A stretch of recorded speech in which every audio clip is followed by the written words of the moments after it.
I have joining me today Tiara from the Bodybuilding Dietitians and Amanda from Estro Physiques, both of whom are openly accredited members. So they've at least done a postgraduate diploma or bachelor's. In Tiara's case, she's got a master's in dietetics. And they are openly accredited members that specialize and are recognized to practice in physique prep, which is a very, very rare thing, especially in the female evidence-informed, recognized and insured practitioner space in this area. So I wanted to focus solely on that side of things, right? Females who practice evidence-informed practice that are recognized with, like, duly recognized in the industry to do this. And within Australia, you two are the only two that come to mind at this point in time.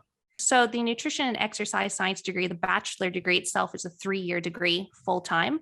And then the master's degree in dietetics, that is a 1.5 years full-time. Oh my God, right. But definitely it is a huge financial investment, but it's definitely not some sort of cheap course. And also, like, you pay for what you get.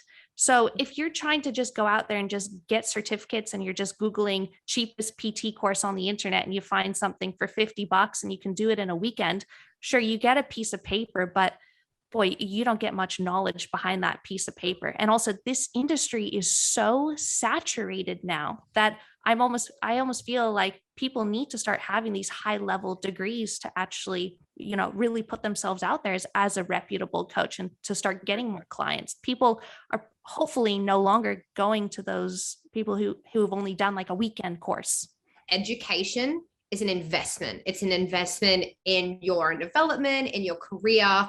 And I think people need to sort of focus and look at it more like that rather than a cost. Like, it's you investing in yourself. Like, it's always money well spent. You're looking at, we're talking nutrition physiology, we're talking exercise physiology, and then applied performance nutrition and biochemistry components. And a lot of these weekend workshops and stuff that you're referring to, Tiara, they just don't go into that. And if you don't have the qualifications, you aren't actually acting within your scope that you're insured for, which is such a big one. And personally, I do not like leaving myself legally liable for doing things outside of my scope, which is another reason why I said, look, I'm not going to actually do that because I'm not qualified or insured to do that. So if something goes wrong, I'm not covered.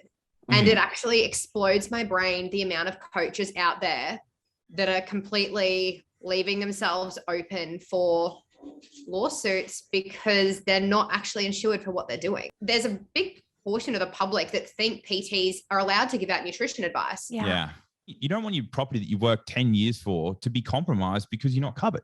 And that's the literally thing. like you lose everything. Yeah. People need to realize that a qualification doesn't give a title.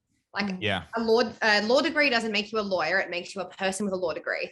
You can have the bit of paper, but you don't actually have the title if you haven't taken those extra steps. And most of those extra steps mean that you're accountable to a body. And that's what keeps industry standard. The only woman that I can really think of that has like tertiary level qualifications and has really made it in this industry, you've interviewed her before, Alex, Lauren Conlon, and she's over in the US. I believe she lives in Florida, but she's got like a master's degree in exercise science and she's worked with Bill Campbell and everything. So Lauren Conlon's probably the top dog in my eyes. And she's been in this industry for years, of course, going up through the ranks with IFBB, earning her IFBB pro card, and now really pursuing her career as a coach. So I've always really looked up to Lauren for who she is as a person, as an athlete, as a coach. And she's so open-minded and she's so honest, and she's always upskilling.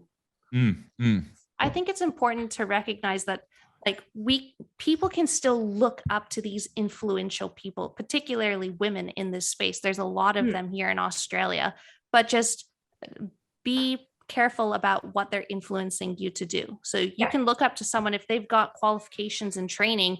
Yeah, you can look up to them and follow their training programs.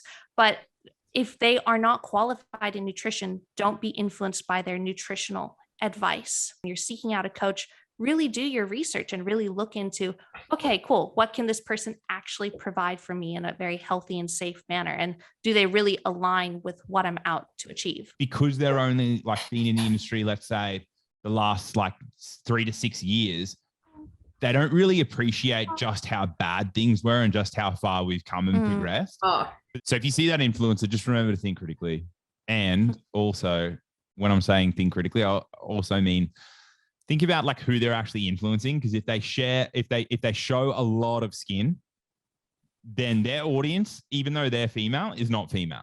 Yeah, so that's don't why worry if about you go out there with good intentions and you're trying to sell education rather than just a sexy body, you're going to attract everyone who's interested in your education, what you have to say. Yeah, but if they're showing skin, don't be offended by what they're promoting, and don't be offended by them influencing their audience, because their audience is 55-year-old Kev who's just knocked off from a shift on laying bricks, and he's grabbing a couple of beers at the pub, and he wants something for the spank bank for later. That's who their audience that they're influencing is, and they're not buying Oxy Shred, so don't worry about it. Yeah.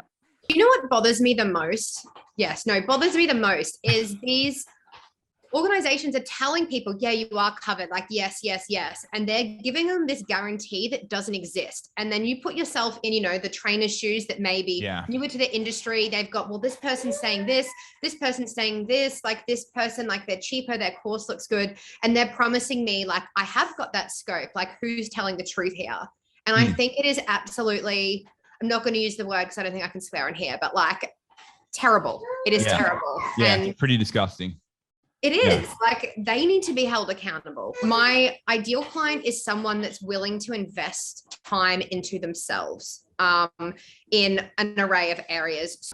I enjoy working with clients that grow throughout their prep, both physically, of course, because you are really pushing in your training, but I love the mental growth that I see through my clients. I see them become more confident. I see them really push outside their comfort zones and realize that their capabilities are so much further than the limitations they put on themselves, and just watching them blossom, I suppose. Like I get a lot of fulfillment out of that. Not just, how they place on stage is great, but yes, their personal growth during the prep is probably my favorite part. I love working with women who are very coachable. Coachable to me means that you are willing to learn and you're willing to listen, but you're also willing to ask questions and engage in discussions. I really like developing strong relationships with my clients. That's actually why I do video calls with my clients, every single one of my clients each week. And yes, it takes more time, but I want to invest more into them so that they can invest in themselves too and really get the most out of the coaching experience. So I think being coachable is certainly being comfortable handing over the reins, or at least sharing the reins, and just staying open-minded and always being a student of the sport. My intention with this episode is just to put you both in the limelight, shine on your success, have a bit of fun, and have a bit of banter between us as we do in all the episodes anyway. But put you both in, put you both under the light, so that way people can see you and then get them following you for actual evidence-informed female physique prep stuff, to know that you're really the only two go-to people at this stage in the country. Thank you, Alex. Thank you. It's my pleasure. Thank you, and great work. All right. See you guys. Thanks, guys.